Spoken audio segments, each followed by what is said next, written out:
টি-20 বিশ্বকাপ শেষ। এবার ভারতীয় ক্রিকেট টিম খেলতে নামবে ৫ ম্যাচের টি-20 সিরিজে।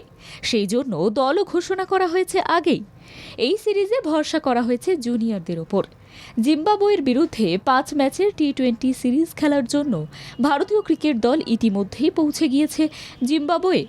এই সিরিজে দলের মুখ এক ঝাঁক তরুণ।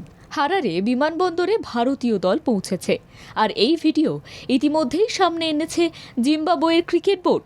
সেই সঙ্গে ভারতীয় ক্রিকেট টিমকে জিম্বাবুয়ের তরফে স্বাগত জানানো হয়েছে।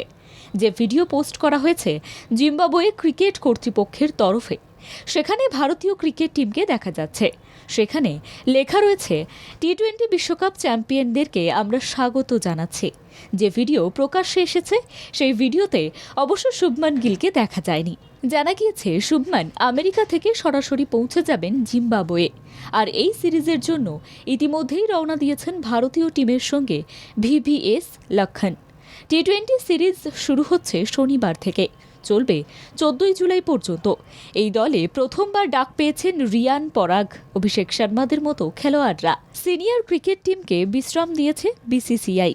তবে এই সিরিজে সেসব তরুণ খেলোয়াড়রা সুযোগ পেয়েছে যারা আইপিএলে ভালো পারফর্ম করেছিলেন।